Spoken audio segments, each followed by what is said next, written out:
గుమగుమల వంటలే వంటలే తెరకొట్టే కారం రంగు రుచి ఆచి కారం పొడి. మోంతా తుపానుపై ఆందోళన లేకుండా అప్రమత్తంగా ఉందామని ముఖ్యమంత్రి చంద్రబాబు అధికారులకు పిలుపునిచ్చారు.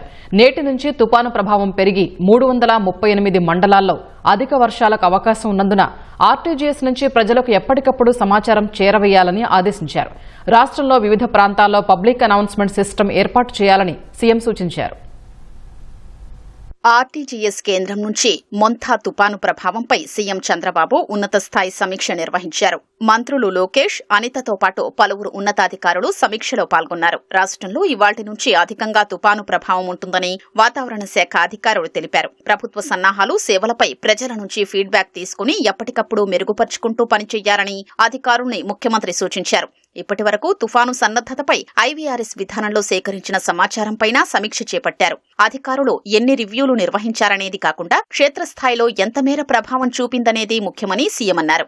తుఫానుపై ప్రభుత్వ సన్నద్దత ఎలా ఉందనే అంశంపై ప్రజాభిప్రాయ సేకరణలో 83% మంది సంతృప్తి వ్యక్తం చేశారని అధికారులు వివరించారు. తుఫానుకు సంబంధించిన జాగ్రత్తలపై తమ ప్రాంతాల్లో సమావేశాలు జరిగాయా అనే అంశంపై 70% మంది అవును అన్నారని తెలిపారు. ప్రభుత్వం తీసుకుంటున్న ముందు జాగ్రత్తలపై 74% మంది సంతృప్తిగా ఉన్నారని నివేదికలు చెప్తున్నాయని అధికారులు ముఖ్యమంత్రికి వివరించారు.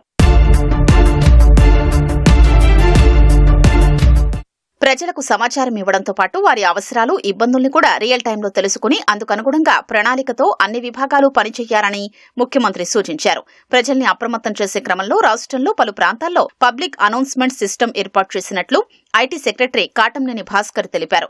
26 జిల్లాల్లో మొట్టమొదటిసారిగా ఈ పబ్లిక్ అడ్రస్ సిస్టమ్ ను ఏర్పాటు చేశామని, రాష్ట్ర స్థాయిలో ఉన్న సమాచారం ఆధారంగా ఆర్టీజీఎస్ నుంచి నేరుగా ఆయా ప్రాంతాలకు మైక్ల ద్వారా అప్రమత్తం చేసే అవకాశం ఉందని అధికారులు చంద్రబాబుకు వివరించారు.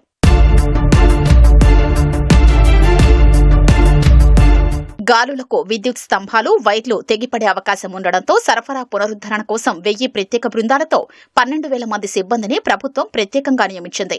ఎక్కడా ఎలాంటి ప్రమాదాలు జరగకుండా చూడాలని, ఎలాంటి ప్రాణనష్టం సంభవించకుండా చూడాలని సీఎం చంద్రబాబు అధికారుల్ని ఆదేశించారు.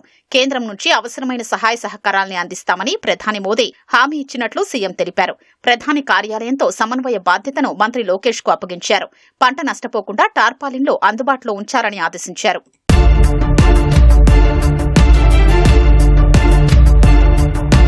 ఇవాళ రాత్రి నుంచి 29 ఉదయంలోపు తుపాను తీరం దాటుతుందనే అంచనాలు ఉన్నాయని అధికారులు తెలిపారు. ముప్పు తప్పే వరకు ప్రతి శాఖ, ప్రతి విభాగం పూర్తి సన్నద్దంగా ఉండాలని ముఖ్యమంత్రి అధికారులకు సూచించారు. కుంభవృష్టి కురిసే ప్రాంతాలు, ఫ్లాష్ ఫ్లడ్స్ వచ్చే ప్రాంతాల్లో ఖచ్చితమైన సమాచారాన్ని ప్రజలకు అందించాలని స్పష్టం చేశారు.